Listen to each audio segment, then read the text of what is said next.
Yo, what's up everyone? Welcome back to the channel. In today's video, let's check out how to report a bug in Wave so that you can get help if you need something that isn't working properly. Let's jump in. Firstly, log into your Wave account and then click on the help icon that's in the top right corner of the screen. This will open a menu with several support options. Next, scroll down and click on the report a bug option. You'll be directed to a page where you can submit details about the bug that you've encountered.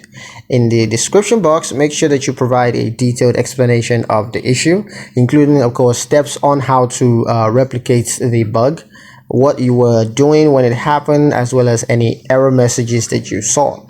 If you can, also attach screenshots or screen recordings to help the support team to understand the issue better.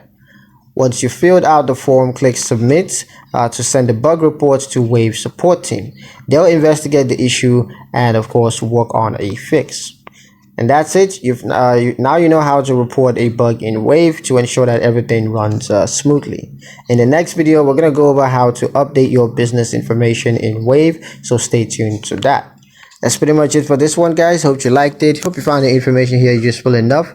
If you did, like the video, comment down below, let me know what you thought. Share the video with your friends and subscribe to the channel if you haven't done so already, and we'll see you in the next.